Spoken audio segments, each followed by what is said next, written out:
Julius Malema het 'n baie onaangename week gehad. Dit lyk my die Britte wil hom nie daar hê nie. Hulle het sy visa weer afgekeur.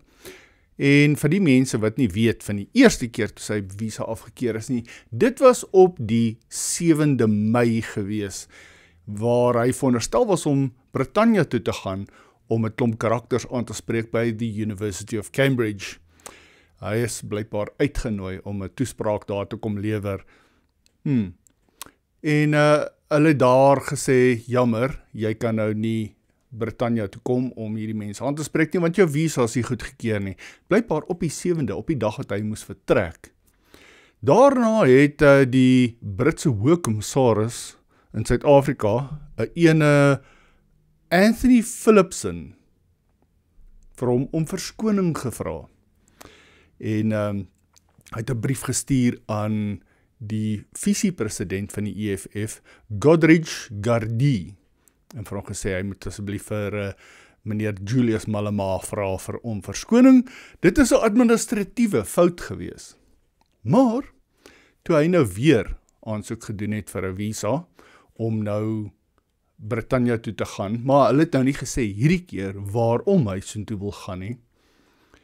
Maar, ons kan maar net indink, dit kan baie dinge wees. As hy mense gaan sien, wat se groepe gaan hy sien, wie wil hy aanspreek, wil hy gehore gaan toespreek, ensovoorts. Ons kan maar net spekuleer, hulle sê nie.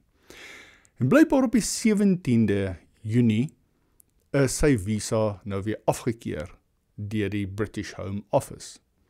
Maar hierdie keer het hulle vir Julius Malema 'n lang brief persoonlik gestuur en vir hom die redes gegee.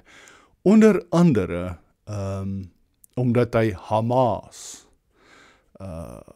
ondersteun. Dit is eintlik nou maar die groot ding gewees. En dan die ander een is incitement to violence en het sê racist rhetoric. En as deel daarvan het hulle gesê dit is nie in hulle, wat noem hulle dit? Hulle het gesê his behavior is not conducive to the public good due to his conduct, character, associations. Hulle wil hom nie daar hê nie. So, hulle hou nie van sy rasisme nie, en hulle hou nie van die feit dat hy Hamas ondersteun nie. So, Malema het nou maar 'n probleem, omdat baie van sy maatjies ook natuurlik Hamas ondersteun. Wat van die hele organisasie, die hele EFF, hulle ondersteun mos, as mense nou gaan kyk na hulle X-account, en op Facebook, waar hulle al gereeld gesê het, hulle ondersteun Hamas.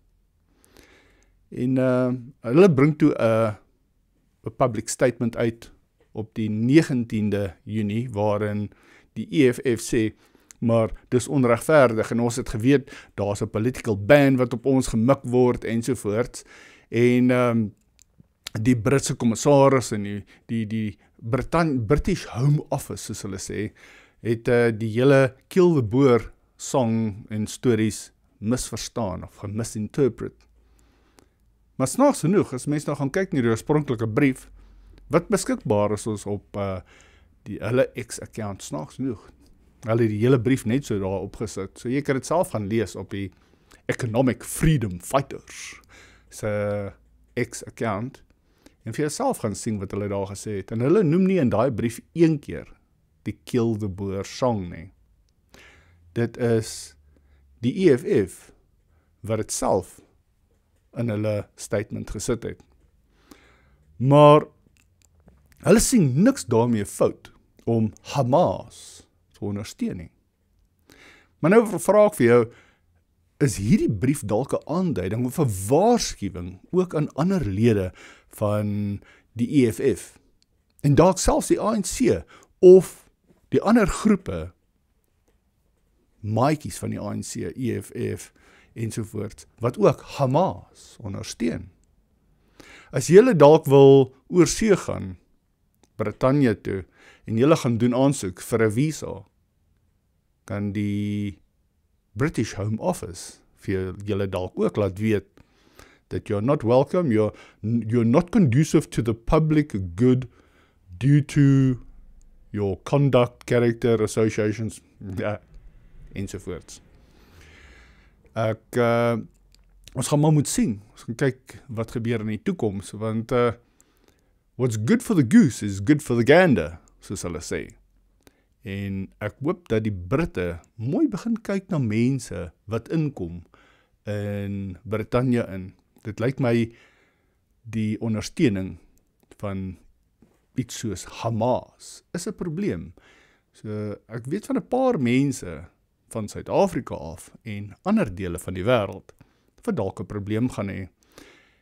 En hulle het ook mooi vir Julius Malema laat weet dat hy is nie welkom totdat hy sy siening heeltemal gaan verander en bewys daarvoor kan lewer nie, omdat hulle gaan hom bly afkeer, omdat hierdie historiese data daar bly. So enigiets wat jy in die verlede gesê het, it can and will be used against you. Julius Malema, gaan jy verander?